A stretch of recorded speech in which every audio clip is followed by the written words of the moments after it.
Hello dear students, इस video में हम लेसन 3 फैक्टर्स एंड मल्टीप्लिक्स की कुछ एक्सरसाइज करेंगे। सबसे पहले क्वेश्चन नंबर 1 को हम देखते हैं। इसमें हमें encircle the numbers divisible by 2। इसमें हमें ऐसे नंबर्स को सर्कल करना है जो कि 2 से डिविजिबल है, मतलब 2 से डिवाइड हो जाते हैं। तो ये चीज़ चेक करने के लिए हमें डिविजिबिलिटी टेस्ट रूल क्या है 2 के लिए, तो वो क्या नंबर होता है कि जब नंबर के लास्ट में मतलब वंस की प्लेस पे 0, 2, 4, 6, 8 यानी कि इवन नंबर होता है तो वो नंबर हमेशा 2 से डिवाइड हो जाते हैं। तो हम यहाँ पर जितने नंबर दिए हुए हैं उनमें सिर्फ इस नंबर में लास्ट में 2 है तो ये नंबर 2 से डिवाइड हो जाएगा, और 8, 7, 8, 6 इसमें लास्ट में इवन नंबर है, ये भी 2 से डिवाइड हो जाएगा। अब हम क्वेश्चन नंबर 2 की तरफ चलते हैं। यहाँ पर हमें जो 3 से डिवाइड हो जाते हैं नंबर उनको सर्किल करना है। जैसे कि 5, 4, 1, 2 हमारा डिविजिबिलिटी टेस्ट क्या है 3 के लिए कि सब डिजिट्स का जो सम है वो 3 से डिविजिबल होना चाहिए। जैसे फर्स्ट नंबर को हमें चेक करना है तो 5 + 4 9 + 1 10 + 2 12, तो 12 3 से डिवाइड है तो ये नंबर डिवाइड 3 से हो जाएगा। अब नेक्स्ट नंबर 7, 7, 2, 6, तो 7 + 7 14 + 2 16, 16 + 6 22, तो 22 3 से डिवाइड नहीं होता है तो इसलिए ये डिवाइड नहीं होगा। तो इस तरह से हम बाकी के नंबर्स को भी चेक कर सकते हैं। थर्ड क्वेश्चन में हमें 6 के लिए डिविजिबिलिटी देखनी है कि कौन सा नंबर 6 से डिवाइड होगा। तो 6 से डिवाइड होने के लिए हमें ये देखना है कि कौन सा नंबर 2 और 3 दोनों से डिवाइड होता है। जैसे हम फर्स्ट नंबर को यहाँ चेक करते हैं, इस नंबर के लास्ट में 4 है, इवन नंबर है, तो ये 2 से डिवाइड हो जाएगा। और 3 से डिवाइड होने के लिए क्या होना चाहिए, इनकी सब डिजिट्स का सम 3 से डिवाइड होना चाहिए। जैसे कि 7 + 5 12, 12 + 8 20, 20 + 4 24, तो 3 की टेबल में 24 आता है। यस, तो ये नंबर 2 और 3 दोनों से डिवाइड हो रहा है, इसलिए ये 6 से भी डिवाइड हो जाएगा। इसी तरह हम बाकी के नंबर्स को भी चेक कर सकते हैं कि ये नंबर 6 से डिवाइड हो रहे हैं या नहीं। अब हम क्वेश्चन नंबर 4 को देखते हैं। यहाँ पर हमें 5 के लिए डिविजिबिलिटी टेस्ट चेक करना है। तो जो नंबर 5 से डिवाइड होता है उसके लिए उसके वंस की प्लेस पे 0 या 5 होना ज़रूरी है। तो अब हम फर्स्ट नंबर को देखते हैं, तो यहाँ पर लास्ट में 5 है तो ये नंबर 5 से डिवाइड हो जाएगा। नेक्स्ट नंबर में लास्ट में 5 नहीं है तो ये डिवाइड नहीं होगा, इसीलिए हम इसी तरह से बाकी के नंबर्स को भी चेक कर सकते हैं 5 की डिविजिबिलिटी के लिए। अब हम नेक्स्ट क्वेश्चन नंबर 5 की तरफ चलते हैं। यहाँ इसके ए पार्ट में यहाँ पर हमें 7 × 8 = 56 लिखा हुआ है।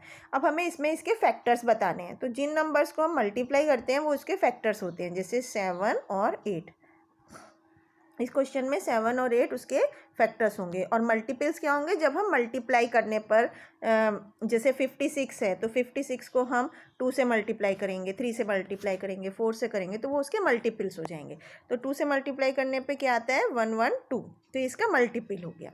इसी तरह से हम एक और एग्जाम्पल देख सकते हैं, जैसे 6, 5 × 30 है तो इसके फैक्टर्स क्या हो गए 6 और 5, और मल्टीपल्स क्या होंगे 30 को हम 2 से मल्टीप्लाई करेंगे तो 60, 90, ये इसके मल्टीपल्स हो जाएंगे। इसी तरह से हम बाकी के क्वेश्चंस को भी चेक कर सकते हैं।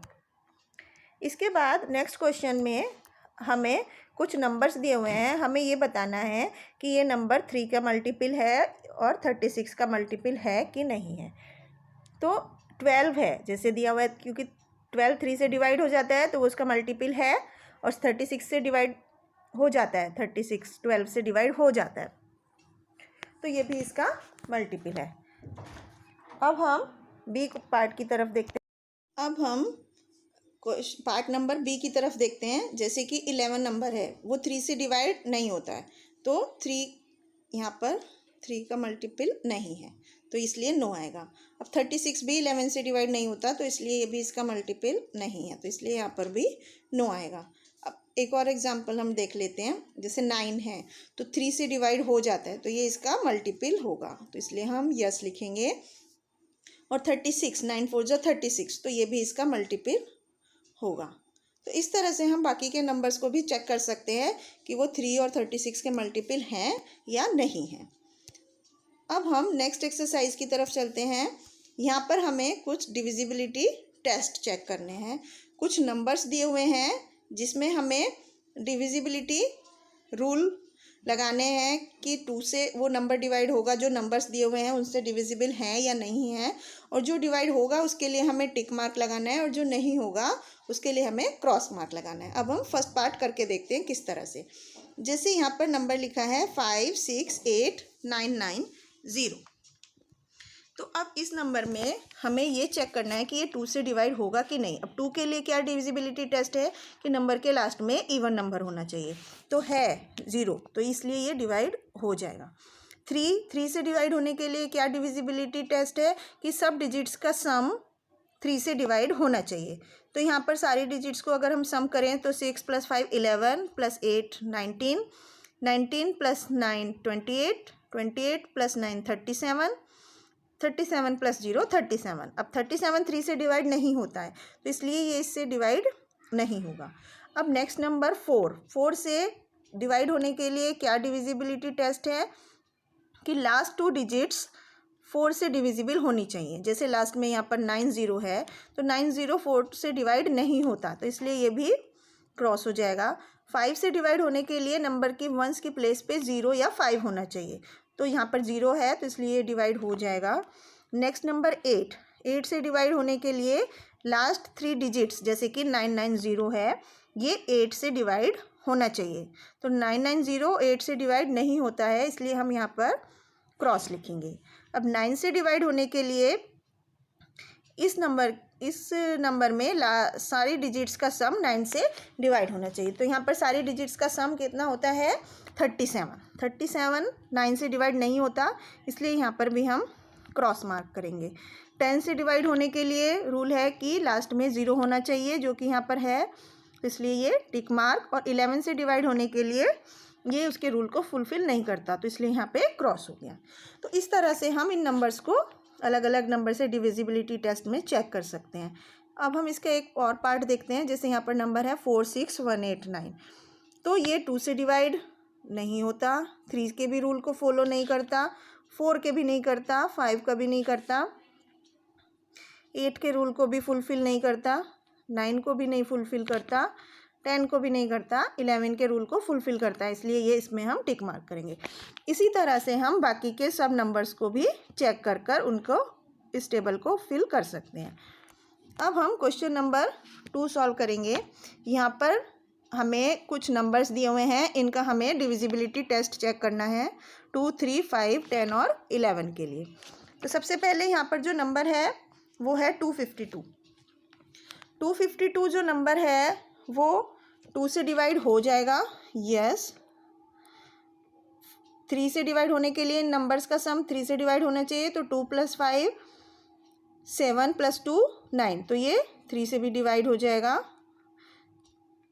5 से डिवाइड नहीं होगा, 10 से डिवाइड नहीं होगा, 11 से डिवाइड नहीं होगा। तो इस तरह से हम बाकी के नंबर्स को भी उनके डिविजिबिलिटी रूल को चेक करके उससे चेक कर सकते हैं। अब हम नेक्स्ट क्वेश्चन नंबर 3 की तरफ चलते हैं। यहाँ पर हमें 4 6 और 8 के लिए डिविजिबिलिटी टेस्ट चेक करना है। तो सबसे पहले हम यहाँ पर फर्स्ट नंबर देखते हैं। यहाँ पर हमें 2022, इसको हमें चेक करना है कि ये 4 से डिवाइड होगा या नहीं होगा। तो लास्ट के 2 डिजिट्स जैसे 22, ये 4 से डिवाइड नहीं होता, तो ये पूरा नंबर भी डिवाइड नहीं होगा, तो यहाँ पर हम नो लिखेंगे। अब 6 के लिए ये 2 और 3 दोनों से डिवाइड होना चाहिए। 2 के लिए लास्ट डिजिट 2 होनी इवन नंबर है, तो ये हो जाएगा। 3 के लिए सब डिजिट्स का सम, जैसे यहाँ पर 6 है, तो वो 3 से डिवाइड होता है, यस। तो ये 2 और 3 दोनों से डिवाइड हो रहा है, इसलिए 6 से भी डिवाइड हो जाएगा।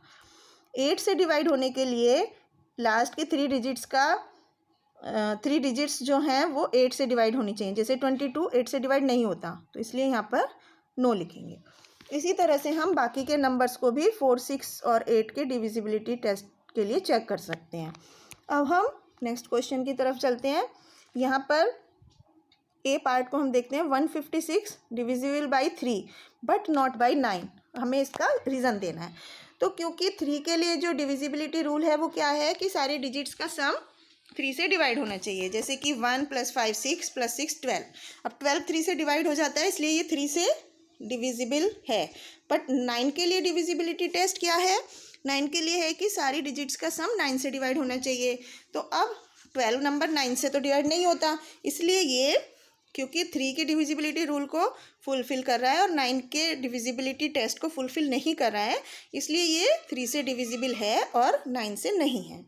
इसी तरह से हम बाकी के नंबर्स को भी डिविजिबिलिटी रूल लगाकर चेक कर सकते हैं कि नंबर किसी नंबर से डिवाइड होता है और किसी से नहीं होता है, तो उसका रीज़न क्या है। अब हम इसकी नेक्स्ट एक्सरसाइज 3.3 में करते हैं। यहाँ पर हमें प्राइम फैक्टराइजेशन मेथड से क्वेश्चंस को सॉल्व करना है।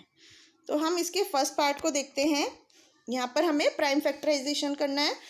प्राइम फैक्टराइजेशन करने के लिए हम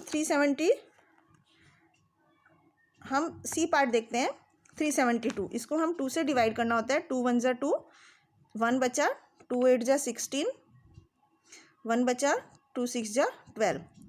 फिर से हमें 2 से करेंगे। 2 × 9 = 18, 2 × 3 = 6। फिर हम 3 से करेंगे। 3 × 3 = 9, 3 × 1 = 3। अब 31 किसी से डिवाइड नहीं होता, तो इसके प्राइम फैक्टर्स कौन कौन से हो गए?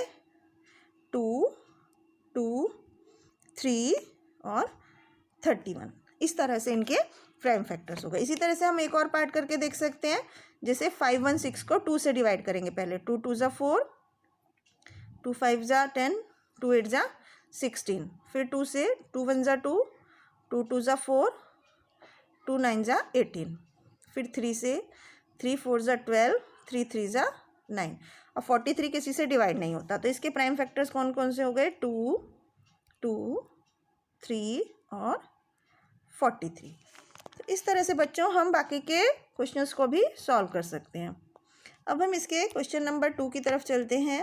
यहाँ पर हमें फैक्टर ट्री मेथड से प्राइम फैक्टर्स निकालने हैं। जैसे फर्स्ट पार्ट को हम देखते हैं। 45 को हम फैक्टर्स करते हैं, तो 5 × 9 = 45। तो यहाँ पर 9 लिखेंगे। अब 9 को हम फैक्टर करेंगे तो 3 × 3 = 9। इस तरह से हम इसको फैक्टर करते हैं। अब हम एक और पार्ट करके देखते हैं। जैसे 54 है। 9 × 6 = 54। 6 को डिवाइड करेंगे तो 2 × 3 = 6 और 9 को करेंगे तो 3 × 3 = 9। तो इस तरह से हम ये फैक्टर ट्री कंप्लीट करते हैं। अब हम बाकी के क्वेश्चंस को भी इसी तरह से सॉल्व कर सकते हैं। अब हम इसकी नेक्स्ट एक्सरसाइज 3.4 में एलसीएम के बारे में पढ़ेंगे। एलसीएम के कुछ क्वेश्चन सॉल्व करेंगे। जैसे कि यहाँ पर फर्स्ट क्वेश्चन का फर्स्ट पार्ट हम देखते हैं। यहाँ पर हमें 2 और 3 का एलसीएम निकालना है, लीस्ट कॉमन मल्टीपल। तो सबसे पहले हमें 2 के मल्टीपल्स लिखने हैं। 2 के मल्टीपल्स कौन से होते हैं? 4, 6, 8, 10, 12। इस तरह से हम और भी मल्टीपल्स लिख सकते हैं। 3 के मल्टीपल्स 6, 9, 12, 15। इसी तरह से हम और भी लिख सकते हैं। अब इन दोनों में कॉमन कौन सा है? नंबर 6 और 12। तो सबसे छोटा नंबर जो कॉमन होता है वही उसका लीस्ट कॉमन मल्टीपल होता है। तो यहाँ पर 2 और 3 का एलसीएम क्या हो गया? 6। इसी तरह से हम बाकी के क्वेश्चन को भी सॉल्व कर सकते हैं। नेक्स्ट क्वेश्चन हम देखते हैं। Question number 2। यहाँ पर कुछ नंबर्स दिए हुए हैं जिनका हमें एलसीएम निकालना है। तो सबसे पहले हम फर्स्ट पार्ट को देखते हैं। 27 और 63। तो हम 27 के मल्टीपल्स लिखेंगे। 27, 54, 81, 108, 135। इस तरह से हम उसके फैक्टर्स लिखेंगे और इसी तरह से हम 63 के मल्टीपल्स लिखेंगे। तो हम देखते हैं कि उनमें जो सबसे पहले कॉमन नंबर आता है वो आता है 189। तो यही इसका एलसीएम हो गया। इसी तरह से हम बाकी के ऑप्शंस को भी, बाकी के क्वेश्चंस को भी सॉल्व कर सकते हैं। इसके बाद हम HCF के बारे में पढ़ेंगे। HCF मतलब होता है हाईएस्ट कॉमन फैक्टर। तो हमें यहाँ पर कुछ नंबर्स दिए हुए हैं जिनके हमें पहले फैक्टर्स लिखने हैं और उसके बाद हमें उसमें से कॉमन फैक्टर को चूज़ करके जो सबसे बड़ा फैक्टर रहता है उसको बताना है, वो ही HCF होता है। जैसे हम यहाँ फर्स्ट क्वेश्चन के फर्स्ट पार्ट को देखते हैं तो 1 1 2 इसके फैक्टर्स क्या क्या हैं? 1 2 4 7 8 14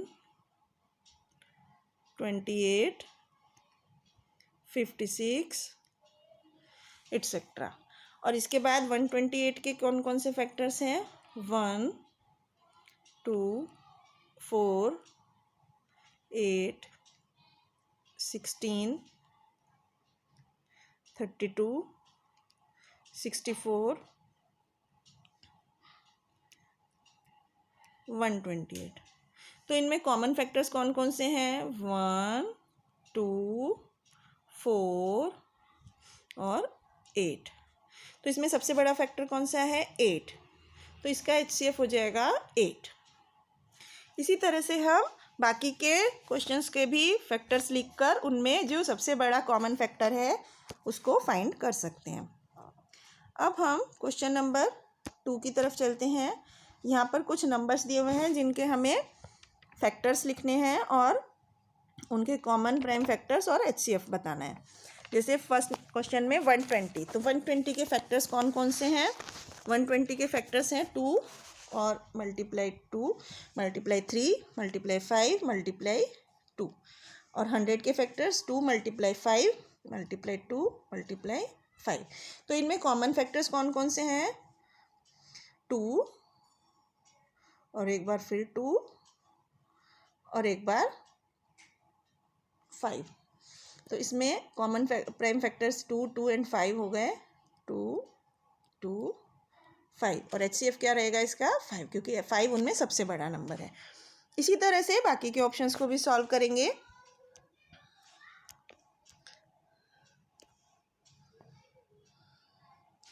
इसके बाद हम यहाँ पर HCF और LCM से रिलेटेड कुछ स्टोरी प्रॉब्लम्स को सॉल्व करेंगे। तो सबसे पहले फर्स्ट क्वेश्चन को हम पढ़ते हैं। यहाँ पर 3 tins contain 18 litres 24 litres and 30 litres of petrol. A person empties the tins using a pot taking out full pots each time. What is the greatest capacity of the pot? जब हमें greatest capacity निकालनी होती है तो इसका मतलब हमें उसका HCF निकालना है, मतलब हाईएस्ट कॉमन फैक्टर निकालना है 18 24 एंड 30 का। तो जब हम 18 के फैक्टर्स करते हैं और 24 के फैक्टर्स करते हैं और 30 के फैक्टर्स करते हैं और उनमें कॉमन फैक्टर्स निकालते हैं तो उसमें HCF आता है फिर 6। तो यहाँ पर 6 लीटर इसका कैपेसिटी हो गई। अब हम एक और क्वेश्चन देखते हैं। यहाँ पर 3 ड्रम्स हैं जिनमें 90 108 और 144 लीटर मिल्क आता है। अब हमें ड्रम की ग्रेटेस्ट कैपेसिटी निकालनी है, तो उसके लिए भी हमें इन तीनों नंबर्स का HCF निकालना होगा। जब हम इसका HCF निकालते हैं तो उसका आता है 18 लीटर्स। तो ये ड्रम की ग्रेटेस्ट कैपेसिटी हो गई बकेट की। तो इस तरह से बच्चों हम बाकी के क्वेश्चंस को भी HCF और LCM के सॉल्व कर सकते हैं। तो ये था बच्चों HCF, LCM, फैक्टर्स और मल्टीपल्स के बारे में। आई होप आपको समझ आया होगा। Thank you.